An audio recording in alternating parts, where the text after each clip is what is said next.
안녕하십니까. 이어서 원주권 뉴스입니다. 사전투표를 하루 앞두고 여야 모두 지지율 끌어올리기에 총력전을 펼쳤습니다. 국민의힘 김진태 강원도지사 후보는 오늘 횡성장에서 이용 국회의원과 합동 유세를 한 데 이어 이광재 후보 텃밭인 원주에서 하루 종일 시민들과 간담회, 유세차 인사를 이어가며 지지세 확장에 나섰습니다. 더불어민주당 이광재 강원도지사 후보는 고성과 속초, 강릉과 동해 등 열세 지역인 영동을 돌며 발전 전략을 제시하고 일 잘하는 사람이 필요하다는 인물론을 부각하며 영동권 표심을 공략했습니다. 원주시장 구자열, 원강수 후보는 오늘 밤 11시 선관위가 주관하고 원주 MBC가 생중계하는 원주시장 토론회에서 마지막 정책 대결을 펼칠 예정입니다. 지방선거에 출마하지 않는 국민의힘 소속 원주시 의원 4명이 제주도로 외유성 연수를 떠났다는 원주 MBC 보도와 관련해 비판의 목소리가 커지고 있습니다. 더불어민주당 강원도당은 성명을 내고 김진태 도지사 후보의 원주권 선대 본부장 등이 세금으로 졸업여행을 떠나는 게 윤석열 정부의 공정과 상식에 맞는 일이냐며 김 후보를 저격했습니다. 이와 관련해 국민의힘 강원도당과 김진태 강원도지사 후보는 일부의 일탈 행위로 본다면서도 공식 입장은 밝히지 않고 있습니다. 다만 국민의힘 박정하 원주시가 보궐선거 후보는 SNS를 통해 사과의 뜻을 밝혔습니다. MBC를 비롯한 강원권 5개 언론사의 공동 여론조사 결과 평창군수 여야 후보의 격차가 오차 범위를 벗어난 것으로 조사됐습니다. 평창군수 여론조사에서는 더불어민주당 한환기 후보 31.5%, 국민의힘 심재국 후보 56.2%의 지지를 받았고 무소속 최호영 후보 0.5%, 투표할 후보가 없거나 모른다는 응답이 11.8%로 나타났습니다. 리턴 매치를 벌이는 한 후보와 심 후보의 격차는 24.7%포인트로 심 후보가 오차 범위를 넘어 우위를 점했습니다.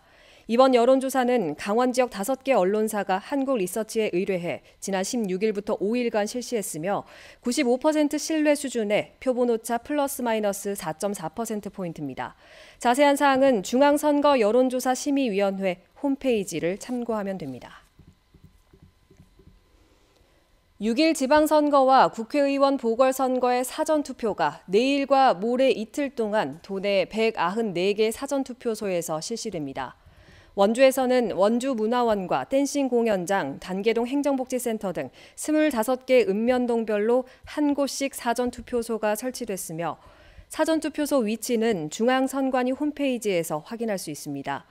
유권자는 별도의 신고 없이 전국 어느 곳에서나 투표할 수 있으며 투표 시간은 오전 6시부터 오후 6시까지입니다.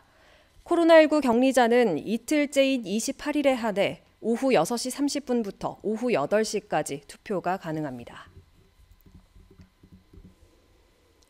100여일 만에 지난 일주일간 강원도 하루 평균 확진자가 1000명 아래로 떨어진 가운데 일일 확진자도 800명대에 머물렀습니다. 오늘 0시 기준 강원도 하루 확진자는 819명으로 전날보다 331명, 직전주 같은 요일보다 278명 줄었고 시군별로는 원주 135명, 횡성 11명, 영월 14명, 평창 9명 등을 기록했습니다. 지난 일주일간 하루 평균 확진자는 964명으로 지난 2월 13일 이후 102일 만에 1000명 아래로 내려왔습니다. 도내 누적 사망자는 전날보다 3명 늘어난 844명, 치료 중인 위중증 환자는 20명입니다. 강원 도내 상업직업계고 학생들의 실무 능력을 겨루는 제12회 강원도 상업경진대회가 오늘과 내일 원주금융회계고등학교에서 열립니다. 이번 대회에는 도내 17개 특성화 고등학교 학생 300여 명이 참가해 회계 실무와 창업 실무, 세무 실무 등 14개 종목에서 기량을 겨룹니다. 상위권에 입상한 학생들은 오는 9월 대전에서 열리는 전국권 대회에 도 대표로 출전하게 됩니다. 또 대회 기간 동안 보훈복지의료공단과 광해광업공단 등 공공기관의 채용 상담과 홍보 부스도 운영됩니다. 도내 최초로 원주에서 노인 맞춤 돌봄을 위한 AI 돌봄 케어콜이 다음 달부터 시범 운영됩니다. 원주시는 오늘 원주 지역 사회복지관과 SK텔레콤, 재단법인 행복커넥트 등과 협약을 체결하고 AI 상담사가 원주의 노인 맞춤 돌봄 대상자 2,500여 명에게 주 2회 돌봄 서비스를 제공한다고 밝혔습니다.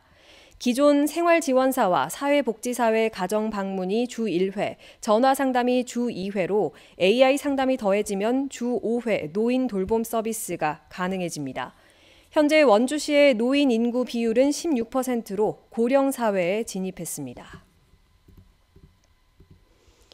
아동 청소년 대상 성착취물을 거래하는 이른바 박사방에 접속해 약 2,000개의 성착취물을 다운받은 20대에게 검찰이 징역 5년을 구형했습니다.